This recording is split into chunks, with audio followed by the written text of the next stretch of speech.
Hello and welcome to another tutorial video. We're going to continue with the theme that we've been using these past few lessons and answer a question that was submitted the other day, and also a question that is very common about a topic that we think causes a lot of confusion. So here's the question that came in. One of our students wrote in and said, can you explain what happens with an earnout in an M&A deal? How do you model it? How do you factor it into the purchase price allocation schedule, the sources and uses schedule, and possibly other schedules in the model? And then where does it show up on the three financial statements? Now, the truth is that there have been books written about this topic and very long academic papers, so we can't go into all that here. What I want to do, though, is give you the short crash course version of this topic so that you know the key points. To cover it, we're going to start off by telling you a little bit about what earnouts are and why you use them. Then we'll go through how they show up on the three financial statements. Then we'll look at how they impact the purchase price allocation and sources and uses schedules in an M&A deal. And then I'll show you how earnouts affect the income statement, balance sheet, and cash flow statement in a merger model. So let's go to point one first, which is what earnouts are and why you use them. Put simply, an earnout means that instead of paying for a company 100% upfront when you go to acquire it, you or the buyer will offer to pay some portion of the price later on if certain conditions are met.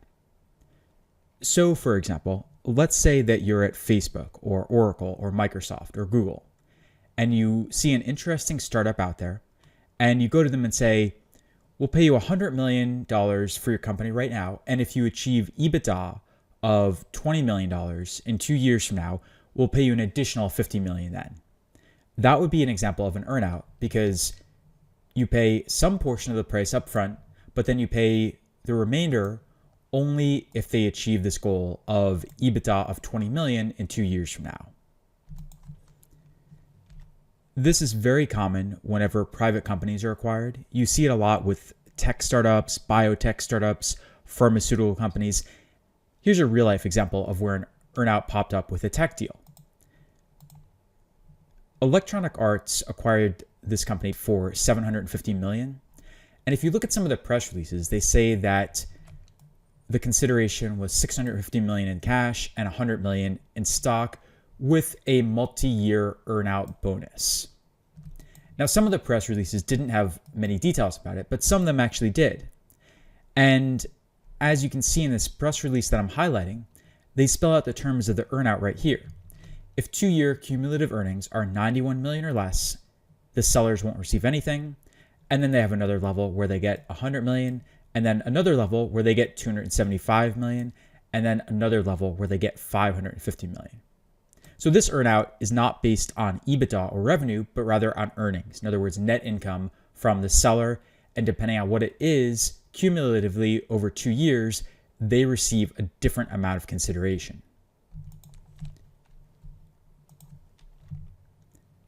So this slide just spells out exactly what I told you, but it is pretty striking to look at all these numbers lined up, and especially the last one. Now, this last one might be for a case where, say, the management team of the seller, PopCap Games, has very, very high expectations. Electronic Arts doesn't really believe them, but they say, you know what, if you achieve those expectations and you actually earn close to 350 million in earnings over these next 2 years, we will pay you a very high amount, an amount that's equal almost to the entire upfront purchase price for your company if you actually achieve that goal. So earnouts can potentially be very lucrative if the seller does well, but if the seller doesn't do well, you can see what happens. They get a far lower purchase price. And this is part of the reason why sellers don't necessarily like earnouts, but sometimes they have to agree to them anyway. Why would you use an earnout? As you just saw, usually it's because the buyer and the seller have very different views about the seller's value and their financial projections. So with this Electronic Arts and PopCap example, maybe PopCap thinks that they're going to earn 500 million over 2 years. Electronic Arts doesn't really buy into their estimates. They think that maybe they'll earn 100 or 200 million or something like that. So when that happens, the buyer will often say, we don't believe your projections. Maybe you'll get to 50% of what you think, but you're not going to hit 100% of those numbers. The seller will say, no, we're pretty confident. Look at us, we can execute so well, we're going to make so much money. When this happens, instead of just walking away from the deal, you can use an earnout to compromise. And the buyer can say, well, no one knows the future. We don't really believe your estimates, but if you're right, you deserve to get a higher price for your company. If you're wrong, we'll still pay you something, but we're not going to pay you as much as if you had achieved the goals that you set out for. So that is how you might use an earnout to compromise in this situation. Now, with earnout structures, there are a couple points to mention. Usually the buyer wants to base the earnout on the seller's standalone profitability, in other words, their net income. And of course, the buyer wants to do this because all they care about is how much in profit the seller actually contributes. They're running a business, they're trying to boost their own profits, and they want to get profits by acquiring this other company. Now, the seller will usually want to base the earnout on revenue or combined revenue or assisted revenue. So going back to this example with PopCap Games and Electronic Arts, the seller will argue that as a result of being acquired, now they can earn even more revenue by using Electronic Arts resources and distribution networks and relationships with suppliers and so on and so forth. So we should base it on the revenue number. The buyer doesn't like that in most cases because often it encourages the seller to spend a ridiculous amount of money to achieve certain revenue levels. So as another compromise, often you will see EBIT or EBITDA targets used. If you look at the PopCap example here, they say that earnings really means certain non-GAAP earnings before interest and tax. In other words, EBIT, earnings before interest and tax. So they're actually basing it on EBIT here as a compromise solution. You can also have many tiers and levels with earnouts. The PopCap one has a couple different tiers, but you can make it even more complicated than this. You can have a target based on revenue and EBITDA and net income, and you can have levels for what happens if you go 20% above or 40% above or 60% above, and you can extend it over many years at a time. So this subject can get very complex, but this is an introduction to the fundamentals of how earnouts work. With that said, let's take a look at how earnouts show up on the three financial statements. I'm going to be using this example from Jazz Pharmaceuticals because they're a biotech and pharmaceutical company that has been very acquisitive, and they have a number of references to earnouts on their three statements.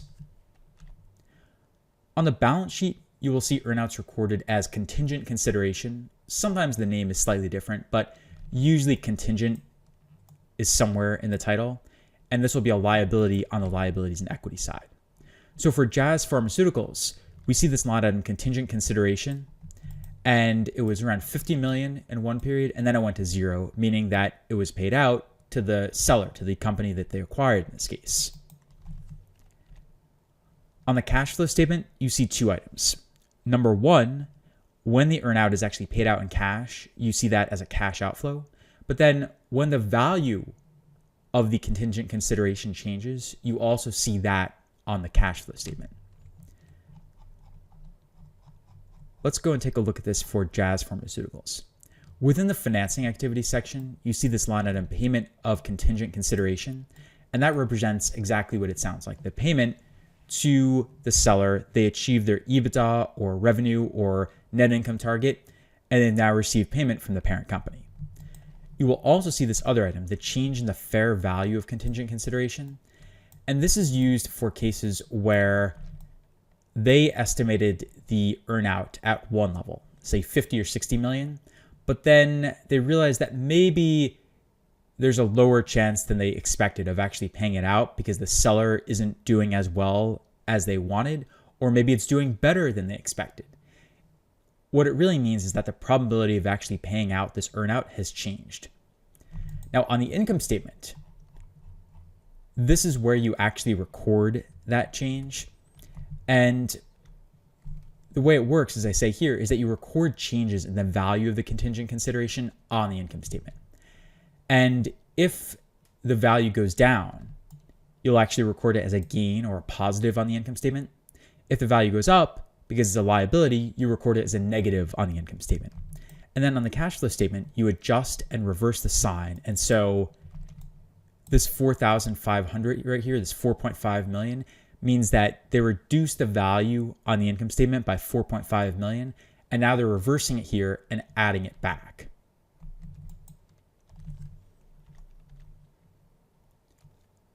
So as I say right here, the company always has to keep track of the chances of actually paying this earnout. And initially, let's say they allot 100 million for the earnout and they think it'll be paid out in 2 years. So initially that contingent consideration might be 100 million, but after a year, maybe the acquired company misses its financial goals, it misses its targets, and so the buyer reduces the contingent consideration by 25%, meaning that now they think there's a 25% lower chance of paying out that earnout, which means that it's going to go down by 25 million. And it's actually going to be 75 million after all is said and done. So on the income statement, you would actually record that as a positive 25 million because you're writing down a liability. Now on the statements of Jazz Pharmaceuticals, they don't actually have a separate line item for this, but typically it would be embedded somewhere within operating expenses. We don't know which category exactly, but usually it would show up somewhere here and it would affect their operating income. So you'd show that as a positive 25 million. And then on the cash flow statement, you would subtract back out that 25 million in cash flow from operations. So going back down here, in this case, Jazz actually did the opposite. They're adding it back, meaning that they recorded a negative on the income statement. But if we had it positive on the income statement, we'd be showing it as a negative here and subtracting it back out. And then in the balance sheet, you just reduce the contingent consideration by 25 million. And cash and retained earnings will balance that change. Net income is going to change and taxes are going to change. Taxes will affect cash, and that is how everything balances out here. So that takes us to the end of point number 2, how earnouts are reflected on the 3 statements.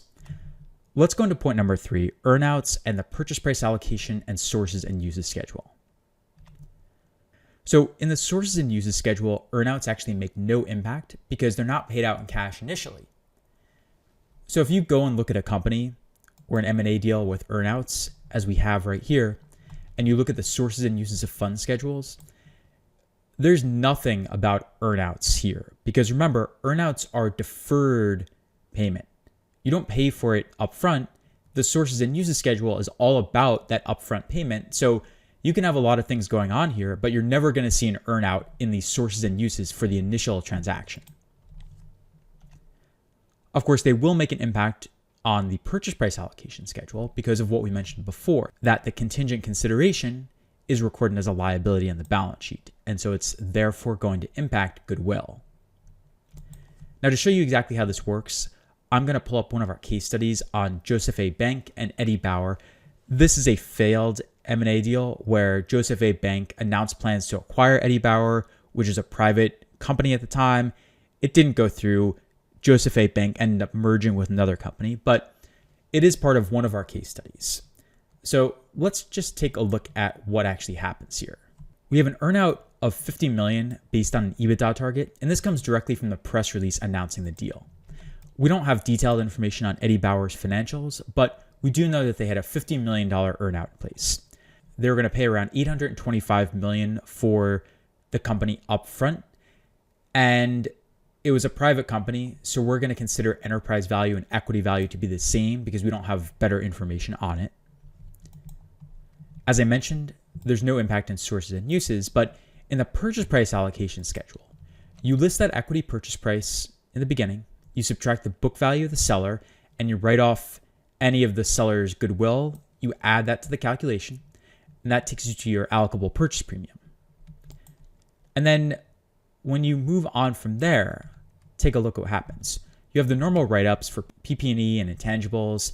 You adjust for deferred tax liabilities. You create the new deferred tax liability, but you also have this new item, the contingent consideration liability. And initially, if the company is pretty confident that they're going to pay out this earnout in 1 year or 2 years based on an EBITDA target, you might assume that it's worth the full amount. you might say that this contingent consideration is worth 100% of this earnout. And that's exactly what we've done here. And you can see the impact, which is that goodwill will increase as a result of this because you're adding something to the liability side. If you didn't have this, goodwill would be significantly lower. But since we do have this, it pushes up the goodwill that's required to balance it on the asset side. So as I say over here, goodwill will increase as a direct result of this. If the earnout is worth more, goodwill is going to go up by even more. If it's worth less, goodwill will not increase by as much. So that's how you deal with it in the purchase price allocation and sources and uses schedules. And then of course on the balance sheet, you'd go through all the normal adjustments. You'd adjust for the cash, the write down of the seller's shareholders' equity, the debt, stock, and cash used. You would reflect the new goodwill, and you'd create this new item for the contingent consideration liability. So that's point number 3. Let's go into point number 4 now and take a look at the rest of the merger model and what happens with earnouts there. So step 1, what we just did was to create this liability in the purchase price allocation schedule. And it may not be 100% of the earnout's value. You may multiply by 50% or 75% or some other number based on your best guess for how much will actually be paid out. And then you have to factor in the earnout on the income statement, cash flow statement, and balance sheet. On the income statement, you will tend to leave the corresponding item blank. You don't really know how the earnout's value or potential value is going to change over time unless you can see into the future and you know exactly how the seller is going to perform. But on the cash flow statement, you should factor in some type of future payout. Let's go back to our Excel model. On the combined income statement, we do have this line item for the change in contingent consideration value. I've set it to 0 here because we just don't know how this is going to change. Now, if you wanted to, you could try to do something where you link it to the other company's revenue and EBITDA, and depending on how its EBITDA is projected, maybe you can make this value go up or down by a certain percentage. To be honest, it's a bit of a waste of time because it's a non-cash charge anyway, and so it's not going to affect a whole lot in the model, at least in terms of debt repayment and cash flow and things like that. So we don't really think it's worthwhile, but you could make that type of adjustment. If you do that, you also have to be careful then to add it back on the cash flow statement and to have this line item, the change in contingent consideration value, where you just flip the sign of whatever's on the income statement. And then if you had a full balance sheet here, you would link this in and you'd make the contingent consideration go up or down based on what is here. That step is really optional, but what you have to do is reflect the actual payout somewhere on the cash flow statement. So here I've shown it in cash flow from financing, and you can see that in year 2, we are assuming the full payout from this, $50 million, and you can see the impact. It actually turns our cash flow negative for the year, and it means that we actually have to borrow something and take on additional debt in this year as a combined company because we came up short, and this payment pushes us down into cash flow negative territory. So that's how it works. As I say here, you could try to probability weight this and assume less than the full amount, or you could link it to the projections for the seller and look at their EBITDA in year 2 and year 1 and try to link it to conditions there. Or if you want to be really conservative, you could just assume the full payout amount and say that in the worst case, this is what will happen. So we might as well assume that and assume that the company's cash flows will go down by a certain amount. When this gets paid out, you are going to reduce the corresponding liability in the balance sheet. You'll actually wipe it out. It'll go away, and cash on the asset side will change as a result.